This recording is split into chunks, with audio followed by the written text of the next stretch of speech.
Monkey Man is Indian John Wick with equally well done fight scenes. It's got a simple but satisfying revenge story.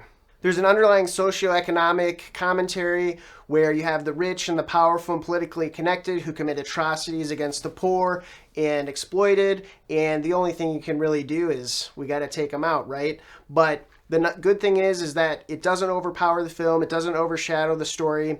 The message is there, but it's not so heavy-handed that it's going to detract from the film. This seems like one of those films that wouldn't have been made without the backing from a high-end Hollywood producer like Jordan Peele, where you can come in, put a spotlight on it, get it made, and it's not based on a book. It's not a sequel. It's not a franchise. I think the film stands on its own, and it's an interesting take, and I appreciate the fact that we're still able to put these types of movies out at that quality level that matches a film like John Wick. And while I don't think it's going to lead to a franchise, that's fine because I think it stands on its own. Dev Patel is starring in it. He's also the director, and he has story and screenwriting credits.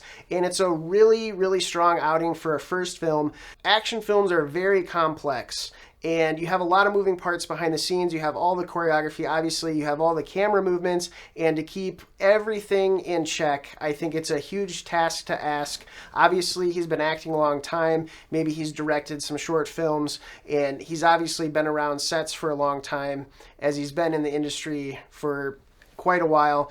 But I think it's a great first film, and I'm excited to see what he comes up with next, especially when he has a situation where he can get the backing from a bigger studio, and the quality of it to me is on par with John Wick. You've got fast-paced action, you've got a good story, it's just a really solid overall film, and to have his name in so many parts of it, I think it's just a really strong showing. While Dev Patel's definitely not making this film alone, I think it does show that he has good taste and he understands film and understands how to tell a story, because the action and the choreography and the fighting doesn't overshadow the story, and I think it just strikes a really good balance between the two.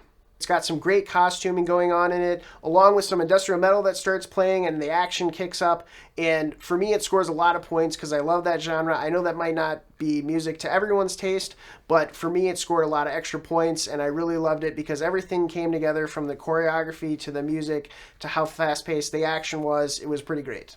If you've got the time and the funds to go and check this out in the theaters, I say go for it. It's one of those films that's, of course, not based on a book or a sequel or a franchise, and so we need to support these films and bring them back in a big way.